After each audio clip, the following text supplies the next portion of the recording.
आवाज आ रही है आपको मेरी? यस सर, आज तो सर बिल्कुल क्लियर आ रही है सर।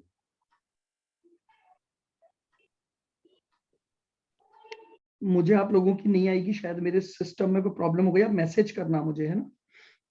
चलिएगा, तो आगे बढ़ते हैं। अब उसने क्या बोला है कि on completion the firm was found defective, the film was found defective and government made the deduction of ₹10,000।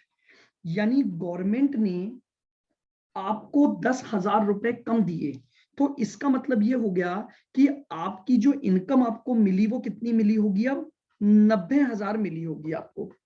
अच्छा, पहले हमने एक जो खर्चों की एंट्री की थी, वो खर्चे हम ज्वाइंट बैंक में भी डाल दिए थे हमने सारे टोटल करके। हाँ जी बिल्कुल। तो चलिए, अब एंट्री क्या हो जाएगी? अब हमें ज्वाइंट वेंचर में एक इनकम बुक करनी है।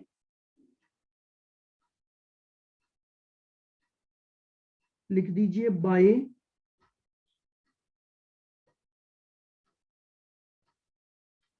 Joint bank account.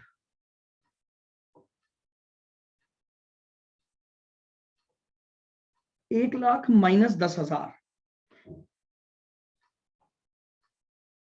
90,000 मेरे पास ये वैल्यू आ गई।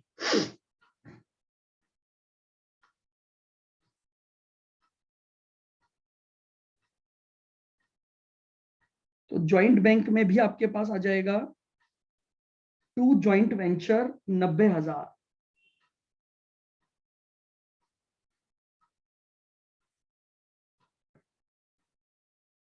सर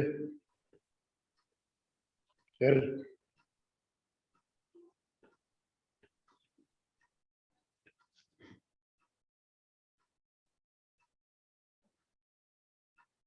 ये लीजिए। सर अब उसके बाद उसने ये बोला था कि जो इक्विपमेंट आपने खरीदा था उसे सी ने 2,000 पर ले लिया। तो ज्वाइंट वेंचर अकाउंट में आ जाएगा बाय सी।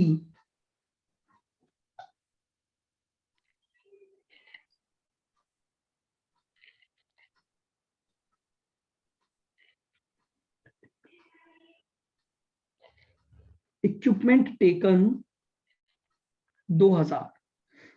तो इसी तरह से सी यानी को वेंचरर के अकाउंट में आ जाएगा टू ज्वाइंट वेंचर।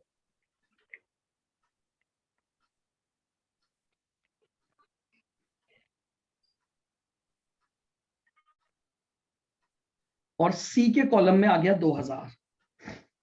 बस ट्रांजैक्शन कंप्लीट हो गए सारे। अब सबसे पहले ज्वाइंट वेंचर को क्लोज करेंगे और ज्वाइंट वेंचर का प्रॉफिट और लॉस निकालेंगे, ताकि वो प्रॉफिट और लॉस बी और सी में बट जाए। तो देखिएगा, इधर आ गया 92,000 माइनस 6,000 माइनस 5,000 माइनस 55,000 और माइनस 7,000, 19,000 का प्रॉफिट आ गया। टू प्रॉफिट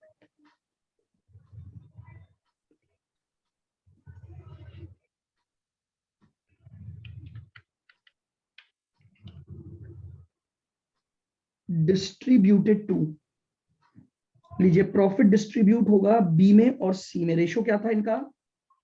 2:3 था। तो 19,000 डिवाइड बाय 5 इंटू 2। तो बी का तो हिस्सा आ गया 7,600 और सी का हिस्सा आ गया 11,400।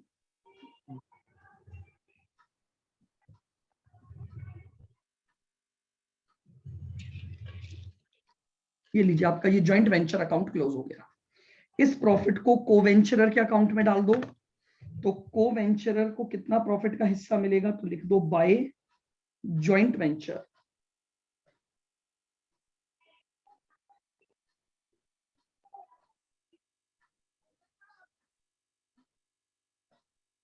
बाय जॉइंट वेंचर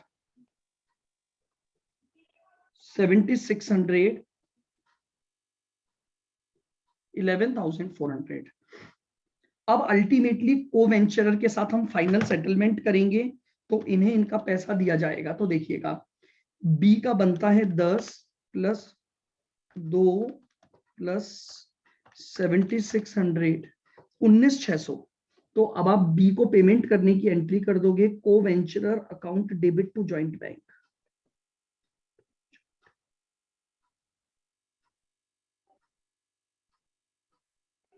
$19,600 और सी को दोगे 15 प्लस 11,400 माइनस 2,000। प्रॉफिट वापस बताऊं, प्रॉफिट तो सिंपली जॉइंट वेंचर अकाउंट का बैलेंसिंग फिगर है, और क्वेश्चन में मैंने लिखवाया था कि 2:3 में बांटना है। भाई इन दोनों का टोटल करो, उसमें से सारे खर्चे माइनस कर दो, तो 19,000 का प्रॉफिट आ गया, और वो 19,000 का प्रॉफिट बी और सी में बांट दो 2:3 में। यानी इन सभी खर्चों को करना पड़ेगा टोटल।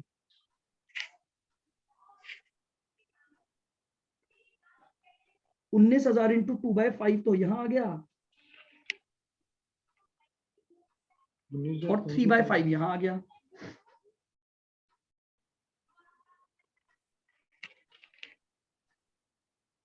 क्लियर?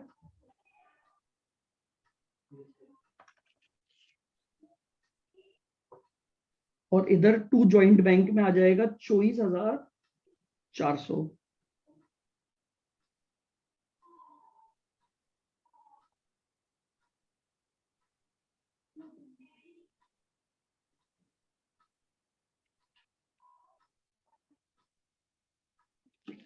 $19,000 कौन से हैं प्रियांशु? क्या हो गया बेटा?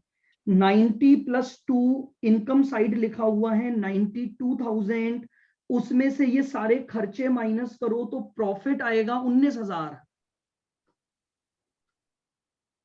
पीएनडल बना रहा हूं, ये 90 प्लस 2,000, ये तो मेरी इनकम हो गई 92,000 की, उसमें से मैंने ये सारे खर्चे माइनस कर दिए, तो मेरे पास बिजनेस का टोटल प्रॉफिट आ गया 19,000। 19,000 का 2/5 बी में बांटूंगा, और 19,000 का 3/5 सी को दे दूंगा, तो ये मेरा इन दोनों का प्रॉफिट का शेयर आ गया। माइनस तो करो आप कैलकुलेटर पर, तो 19,000 ही बचेगा आपका प्रॉफिट।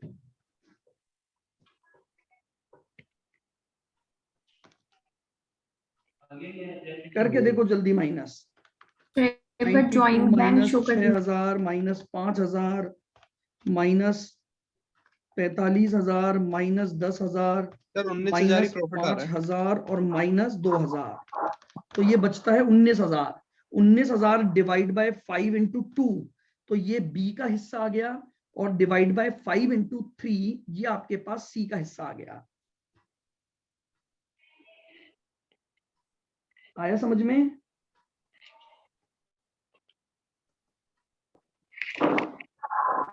नाउ कोवेंचरर में टू जॉइंट बैंक लिखा, तो जॉइंट बैंक में आ जाएगा बाय कोवेंचरर।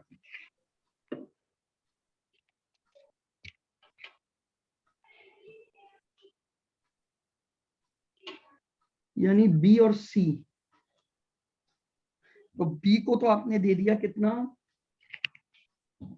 19,600 का पेमेंट, और सी को आपने दे दिया 24,400 का पेमेंट।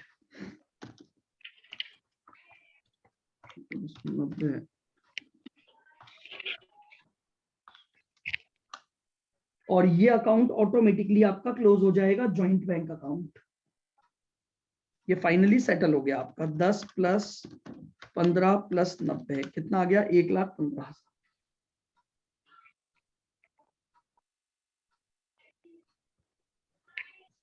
ये लीजिए, इस तरह से आपका ये एक बेसिक क्वेश्चन मैंने आपको करवाया। बोलो क्लियर? सर लेकिन ये क्वेश्चन तो पूछेगा नहीं ना अपन से, क्वेश्चन इसमें किस तरीके के पूछेगा?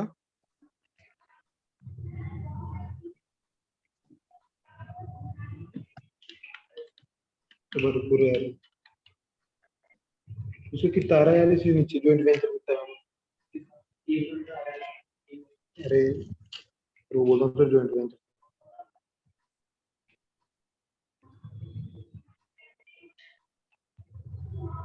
आइए प्रैक्टिस के लिए एक और करते हैं अपन। लिखो एग्जाम्पल।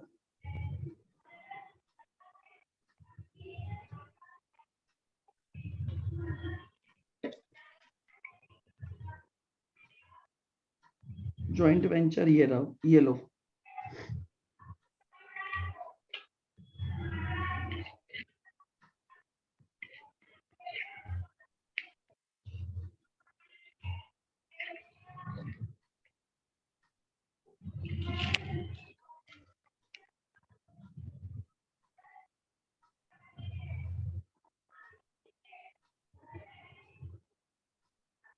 हो गया।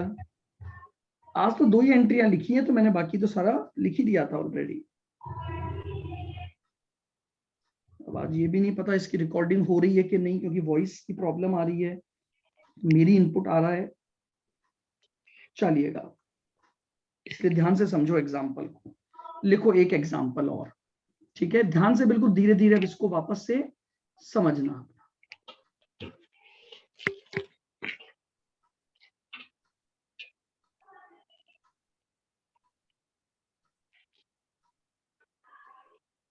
एक मिनट,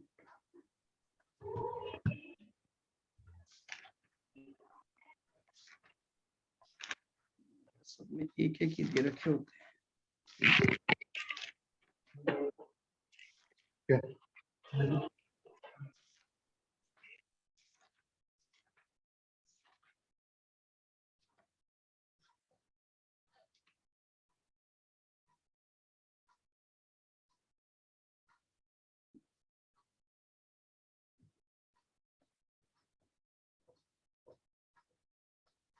लिखो A and B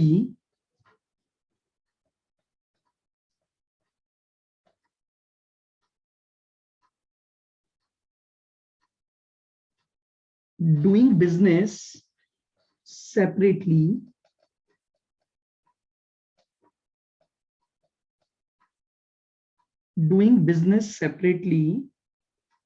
as building contractor,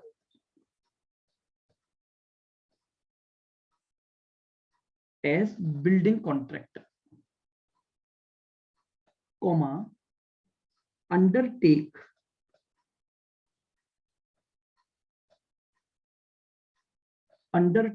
jointly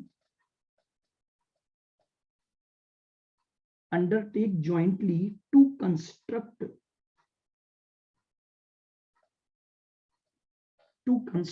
a building.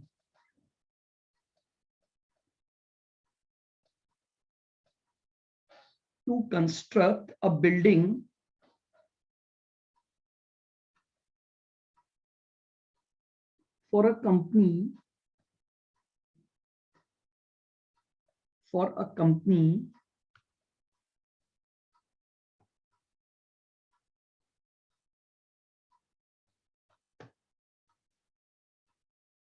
at a price of rupees 10 lakh. Price of rupees 10 lakh.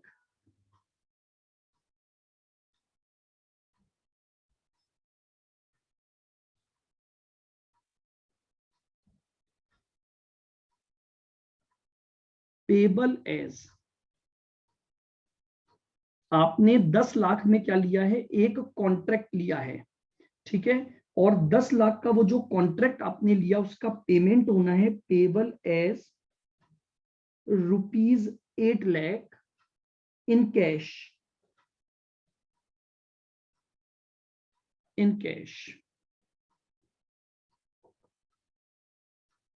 And rupees 2 lakh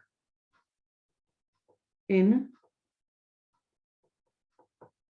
fully paid shares of the company.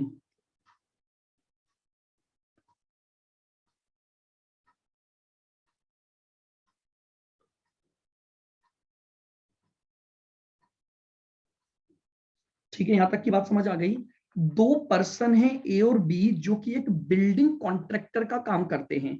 इन दोनों ने एक कंपनी के लिए जॉइंट वेंचर किया कि भैया एक बिल्डिंग हमें बनाकर देनी है, और कॉन्ट्रैक्ट प्राइस डिसाइड हुई 10 लाख। उसमें से 8 लाख रुपए तो इनको कैश मिलेंगे, और जो 2 लाख रुपए हैं वो इनको इन फॉर्म ऑफ शेयर्स मिलेंगे।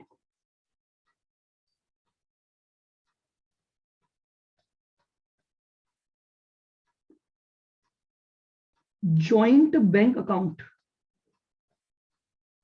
joint bank account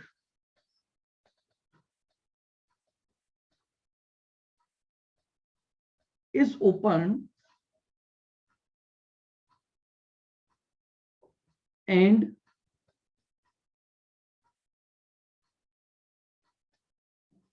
A and B deposited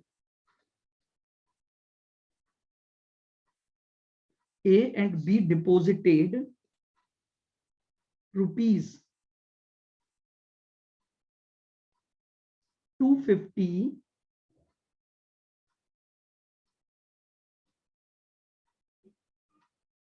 and rupees 150.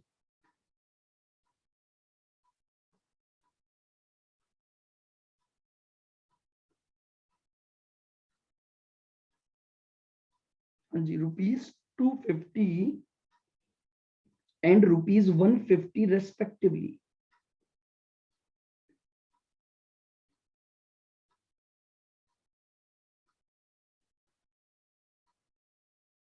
लीजिए, इन्होंने एक ज्वाइंट बैंक अकाउंट ओपन किया और उस ज्वाइंट बैंक अकाउंट में उन्होंने इतना इतना पैसा क्या करवा दिया, जमा करा दिया।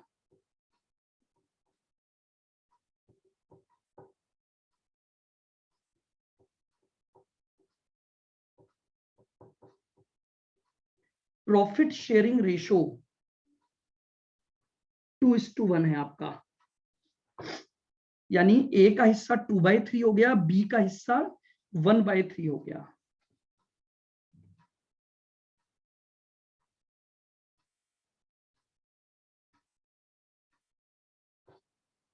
Transactions were as under. अब कुछ ट्रांजैक्शंस हुए हैं, हमने वेजेस पे की है,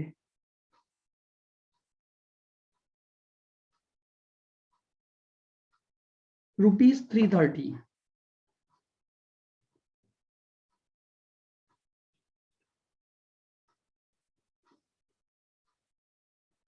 मटेरियल परचेस किया है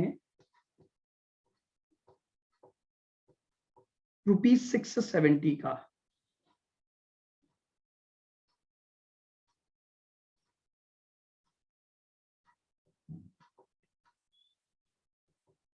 मटेरियल सप्लाइड बाय ए ने इस जॉइंट वेंचर के लिए मटेरियल दिया है 45,000 का।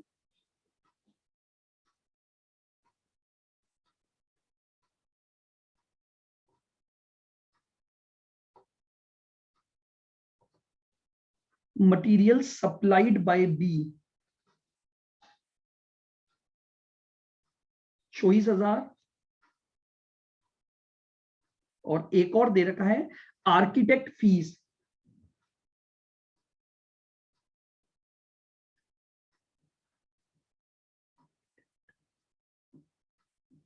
Paid by A.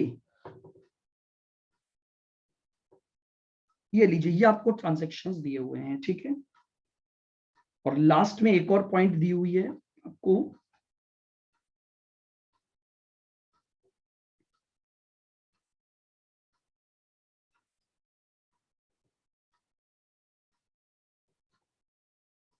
the contract was completed, the contract was completed and price duly received।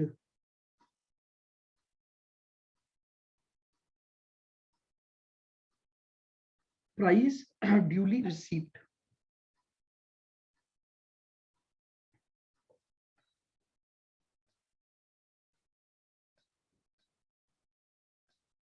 All shares were taken over, all shares were taken over by A at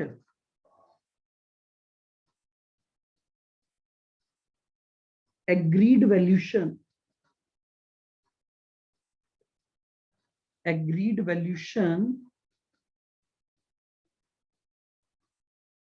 of 170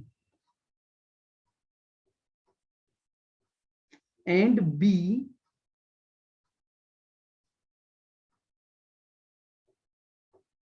taking up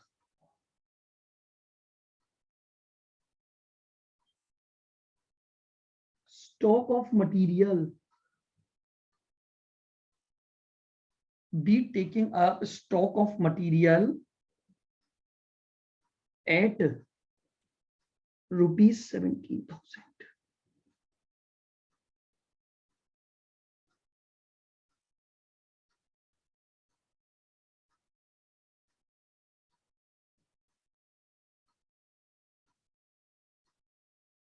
Prepare necessary ledger accounts.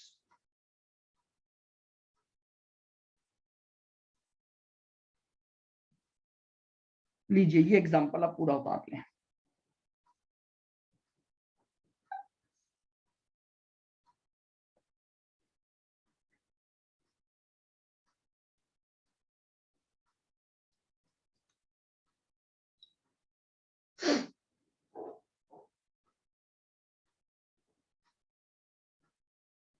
ए और B ने joint venture में एक business लिया है और अब आपको उस बिजनेस के ट्रांजैक्शन दे रखे हैं, आपको लेजर अकाउंट्स बनाने हैं। कौन कौन से अकाउंट बनेंगे? 3 account, joint bank account, joint venture account और को वेंचरर अकाउंट। तो जल्दी से अपन ये तीनों अकाउंट बना लेते हैं, आ जाइए।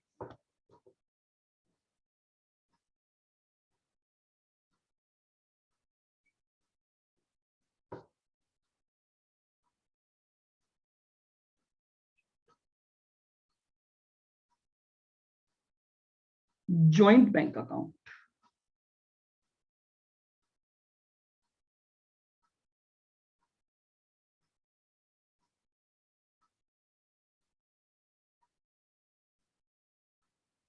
ठीक है। एक अकाउंट तो हमारा बन गया जॉइंट बैंक। दूसरा आपका अकाउंट बन जाएगा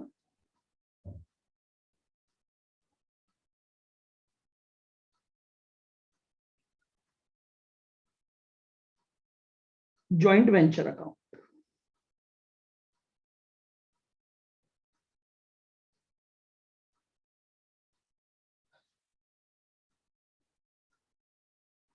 ठीक है, और फिर बन जाएगा सर फिर आप ले लोगे आज क्लास? सर को वेंचरर अकाउंट। मैम सर को लिख के भेजो मैम, सर की सिस्टम में गड़बड़ है जो सुनाई नहीं देगा। अच्छा टाइपिंग ठीक है। करके भेजो। अब इसको एग्जांपल दिखाता हूँ, कौन सा वाला पूछा था? को वेंचरर अकाउंट। नंबर पूछा है वैसा।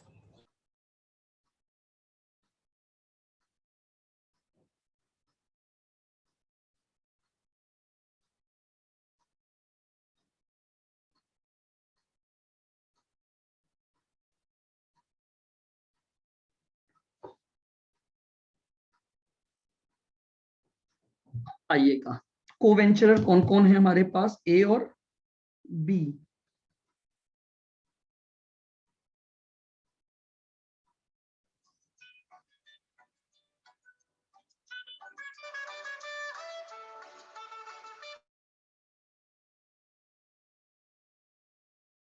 हाँ जी, चलिए भाई स्टार्ट करते हैं। अब फटाफट फटाफट ट्रांजैक्शन पढ़ते जाइए, एंट्रियां डालते जाओ। सबसे पहले आपने जॉइंट बैंक अकाउंट ओपन किया, तो जॉइंट बैंक अकाउंट ओपन करने की एंट्री क्या हो जाएगी? Joint bank account debit to A और टू बी। तो जॉइंट बैंक अकाउंट में आ जाएगा आपका टू ए और टू बी। तो ए ने कितने रुपए लगाए? ए ने लगाए 2.5 लाख और इसने लगाए 1.5 लाख। तो ये तो आ गया यहां पर 250 और यहां आ गया आपके पास। इमीडिएटली कोवेंचरर के अकाउंट में एंट्री चली जाएगी। तो कोवेंचरर के अकाउंट में आ गई बाय जॉइंट बैंक।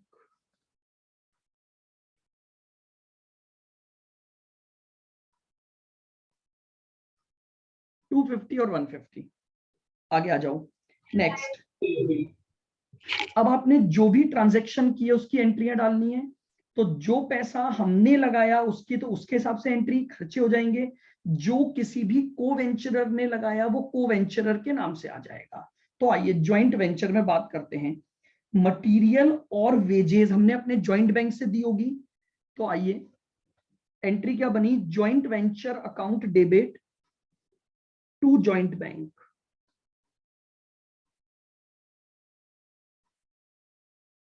हमारे बिजनेस का खर्चा हुआ और ज्वाइंट बैंक से पैसा चला गया, तो वेजेस गई कितने की, 330।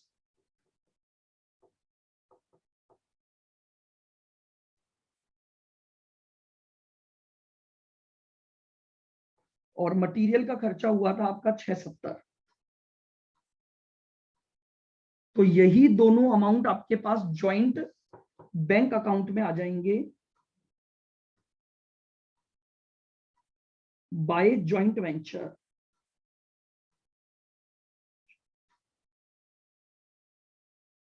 वेजेस और मटेरियल, बोलो क्लियर बिल्कुल। 330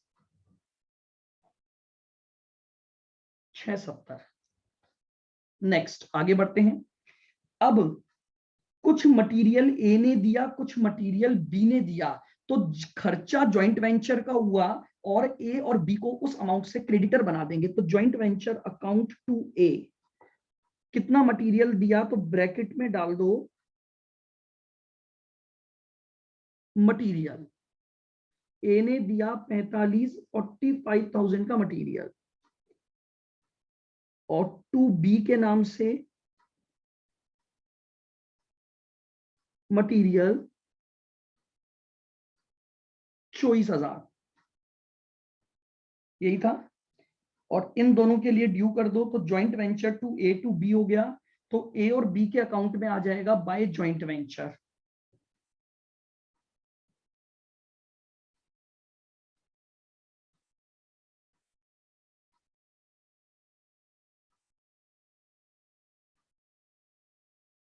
पैंतालीस और 24। आगे बढ़ो। आर्किटेक्ट फीस ए ने पे की है, तो खर्चा ज्वाइंट वेंचर का ड्यू कर दो ए को, क्योंकि ए ने पेमेंट किया है फीस का। फीस कितनी पे की ए ने, 20,000। 20,000, ये लीजिए।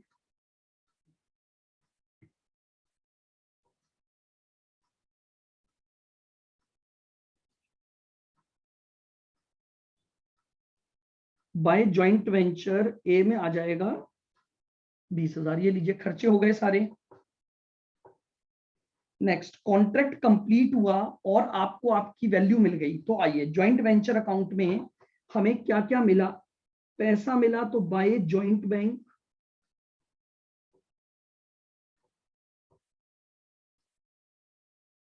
8 लाख रुपए तो आपको कैश मिले और बाय शेयर्स 2 लाख के आपको शेयर्स मिले। तो joint bank account debit to joint venture हुआ, तो यहां पर आ जाएगा टू ज्वाइंट वेंचर।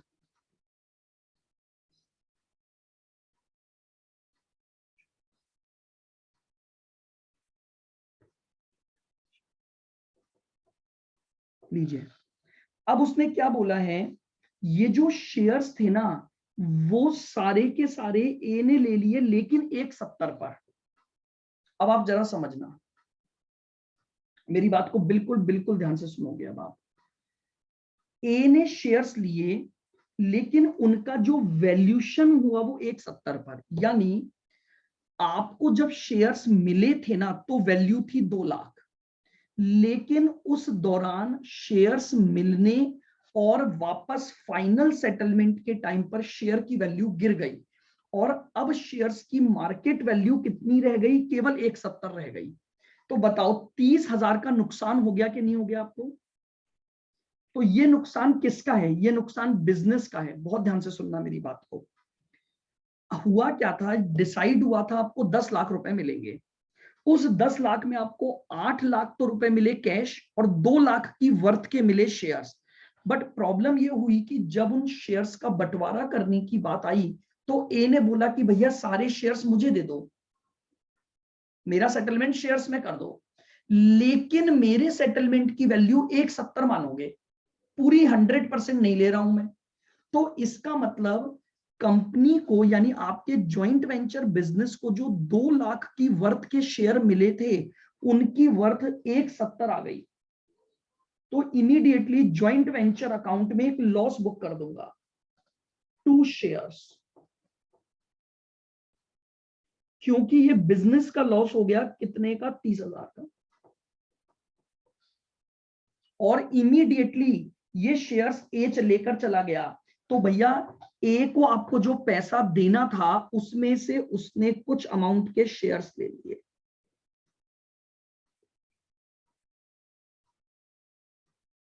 ये ए का अकाउंट सेटल हो गया इतने अमाउंट से। बोलो बात समझ में आ गई? फिर देख लेना, कंपनी को टोटल 2 लाख के शेयर मिले थे, लेकिन जब ए लेकर गया तो ए ने बोला कि मैं तो इसकी वैल्यू 1.70 मानूंगा। तो इसका मतलब भैया 2 लाख की चीज सामने वाला 1.70 में एडजस्ट कर रहा है, तो 30,000 का आपके बिजनेस को नुकसान हो गया जो सबको बियर करना पड़ेगा। और 1.70 से मैंने ए के अकाउंट को सेटल कर दिया। आ जाओ, बी ने भी एक चीज ली है, बचा हुआ मटेरियल बी ने ले लिया।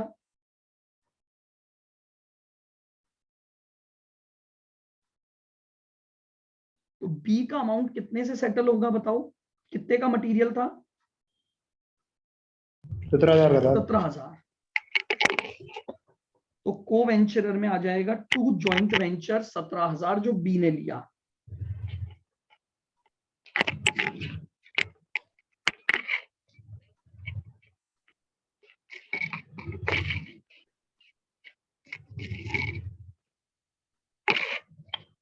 बताइए क्या सारे ट्रांजैक्शन खत्म हो गए या कुछ बचा है? अब खत्म हो गए। अब सबसे पहला काम क्या करते हैं? सबसे पहला काम होता है ज्वाइंट वेंचर का प्रॉफिट लॉस निकालना। तो आइए ज्वाइंट वेंचर का प्रॉफिट लॉस, तो इधर तो है 10,17,000 माइनस इधर 330 माइनस 670 माइनस 45 माइनस 24 और माइनस 50। लॉस आ गया आपका 1,02,000 का। करके देख लीजिए, ज्वाइंट वेंचर बिजनेस में आपका लॉस आ गया, तो लॉस को बियर कर देंगे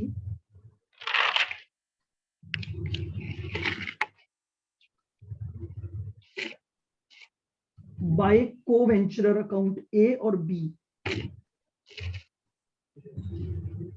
बताइए 1,02,000 में ए का हिस्सा 2/3 है, तो डिवाइड बाय 3 इंटू 2, तो 68,000 का लॉस तो ए बियर करेगा और 34,000 का लॉस बी बियर करेगा। टोटल 1,02,000 का लॉस हो गया। लॉस को इनके अकाउंट में ट्रांसफर कर दो।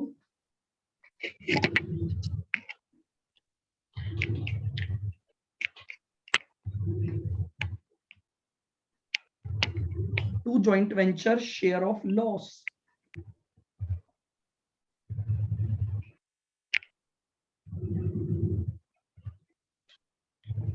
अच्छा एक हो गया ना अपना, ये सारा तो अपन ने लिख ही दिया था, लिख दीजिए। शेयर ऑफ लॉस कितना था? 68 और 34 और बस। अब ज्वाइंट वेंचर का फाइनल सेटलमेंट, को वेंचरर का 250 प्लस 45 प्लस 20, इतना तो वो आपसे मांगता था 315, उसमें से उसने 1.70 के शेयर ले लिए और 68,000 का उसका लॉस का हिस्सा हो गया। बाकी का उसे कैश दे दो टू ज्वाइंट बैंक, ताकि अकाउंट क्लोज हो जाए। टू ज्वाइंट बैंक कितना दे दिया? ए को 77,000। 150 प्लस 24 बी का बनता था, उसमें से बी ने 17,000 का स्टॉक ले लिया, 34 का उसका लॉस हो गया। तो बी के साथ सेटलमेंट हो जाएगा 1 का।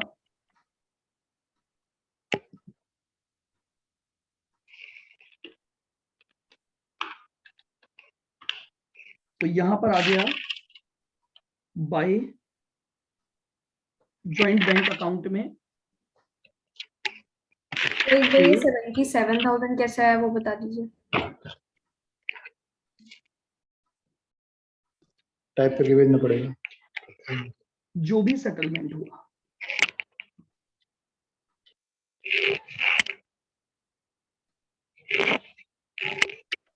कितना कितना हुआ था सेटलमेंट, 77 और 1, 77 तो ये हो गया, और ज्वाइंट बैंक अकाउंट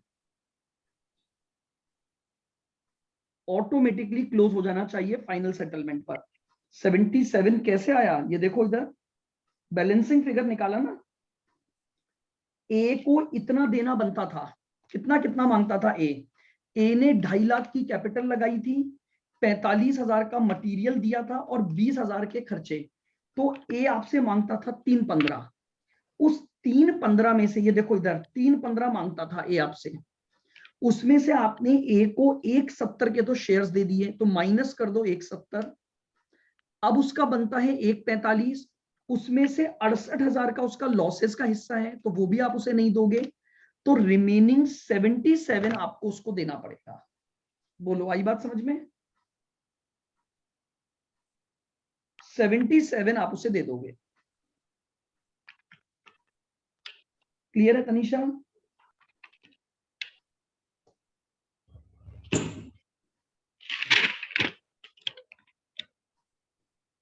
बस इस तरह से आपका मेथड 1 चलता है। टोटल लगा दो 250 और 150, 3 4 4 और 8 12 लाख।